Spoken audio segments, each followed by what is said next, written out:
Hi guys, so this video is just a compilation of examples on how to close a claim, how to explain the claim settlement to the insured, and just basic customer service.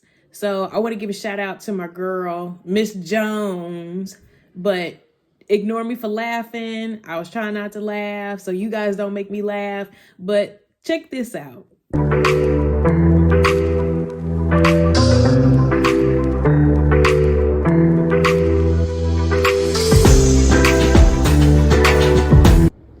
Okay, Miss Dunbar. So I did the inspection of the roof, and I know that you reported the claim for a roof leak. So I wanted to let you know that I did not find any wind or hail on the roof, but there is wind-driven rain. So water is leaking in through the roof, just simple wind-driven rain. So your wind hail deductible will apply.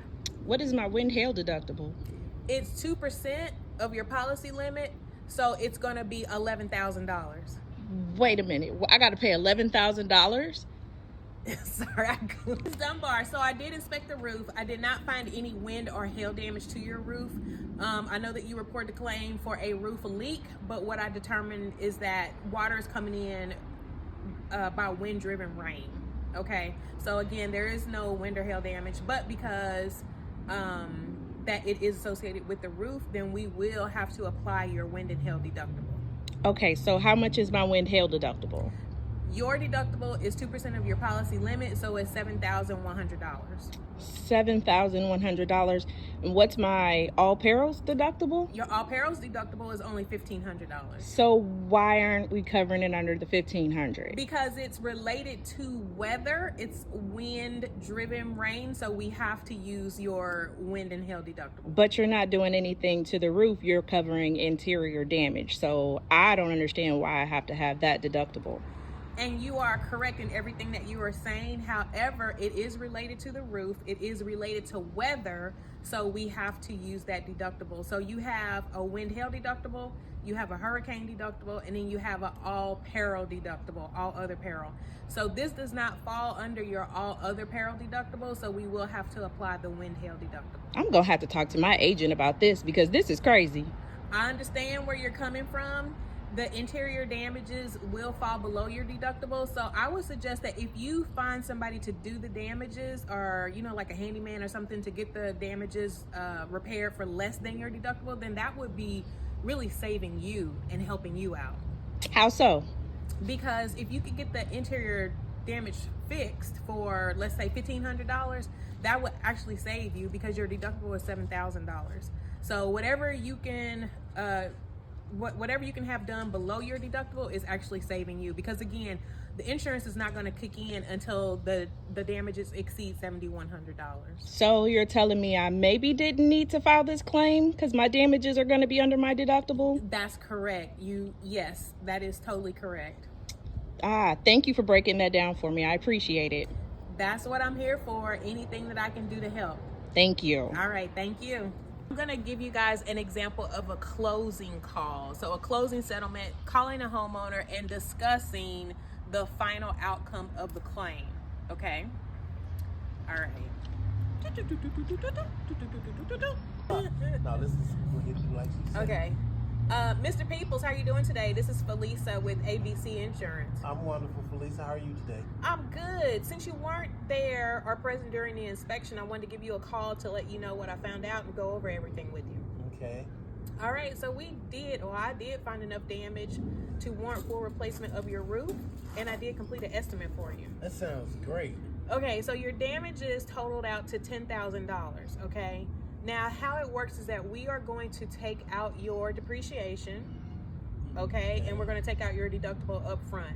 Now, depreciation is based on the age of the items, all right? They do have a useful lifespan, so we take that out up front, but we do pay that back as a final payment when all the work is completed. So when the work is completed, you'll get a final invoice from your contractor, and then you send that to me to release all recoverable funds.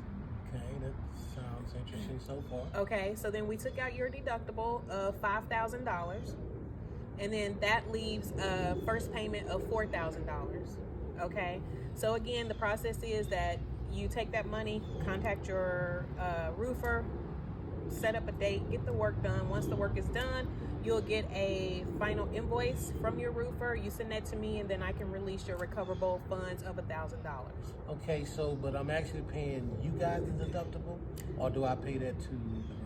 No, you're actually going to pay that to the roofer. Okay, I'm glad that you explained that to me. All right. Did you have any other questions regarding the process? As of right now, I don't have any questions. All right. If something comes up and you do have questions, feel free to give me a call, but you will receive a copy of this estimate by email, okay? That sounds great. All right. Well, thank you so much. You have a good day. Yes, ma'am. Same to you. Also, once you give the estimate to your contractor, if they have any questions regarding that, if they feel that there's something that I missed or something that was not seen once they start the work, then that would be considered a supplement. Please have your roofer contact me before they start the work, because you will need to get approval for any supplements that may be attached to the claim. Okay. Have any questions about that? No, not really. I don't have any questions about that. I think I understand what you're saying. Okay. All right. Well, thank you so much. Hi, Miss Jones. Just wanted to go over everything with you. So, girl, stop. Okay. Hi, Miss Jones. So, with your claim, I did the inspection. I didn't see any water anywhere. So, when the incident first happened, can you explain to me again what you saw? Yeah, so I just was in the kitchen cooking, and the floor was extremely hot, like almost to the point where I couldn't stand on it. And I can hear water seeping, but I don't see it anywhere, and I don't see anything that's damaged, but I can hear it, and my floors are hot. Have you called a plumber out? I have not got around to do that yet. Okay. Based on the fact of that I didn't see any water anywhere, there's not going to be any coverage. You have to have actual physical damage to your home for coverage to apply. So my floors are hot. That's damage? No, actually, it's not physical damage. The only reason that the floor is hot is because the pipe is hot, because you have a leak in that area. So my policy covers a leak, and I have a leak, so what are you saying? So actually, your policy does not cover the plumbing itself. It doesn't cover wear and tear to the plumbing. So in essence, we won't pay to access the plumbing. Now, if you actually had physical damage to your home itself, not the pipe, but your home, then we would actually pay to access your plumbing. So you're saying no damage, no coverage, so I should just wait until I have damage? No, I wouldn't say wait until you have damage, because you did the right thing by contacting somebody to try to find out what the situation is. Go and say, I got damage because it's under the house. Well, there is damage. I mean, there's water leaking under my home, so there's got to be damage underneath my home. Well, technically, water leaking under your house, getting the ground wet, and puddling under your house does not constitute damage to your home. So again, that's not physical damage to your home. But that water puddling under my home could be causing my foundation to move. Okay, then that would be a different situation. So if it actually caused your foundation, caused damage to your foundation, you would have to have foundation damage coverage. So that would be something totally different. Okay, and what does the foundation damage coverage cover? So that's a specific endorsement added to the policy. That just means that if there is a leak from any plumbing or heating device that causes actual damage to your foundation, then that foundation damage would be covered. It wouldn't cover any cracks or anything in your home. It would just cover the foundation itself. And then there would be a limit to that. So every policy is different. And again, that would be an endorsement that you would have to have on your policy. Unfortunately, you don't have it on your policy. So what do I do about this plumbing leak? I would call a plumber. First thing that you need to do, find out exactly what's going on and try to mitigate that as soon as possible. So who's going to pay for this? Unfortunately, you'll be responsible for it. What's the purpose of insurance? Insurance covers your home on a plethora of things that could happen to your home, so it is good to have insurance. And plus, if you don't have insurance, your mortgage company is going to force lender-placed insurance on your property anyway. Man, this sucks.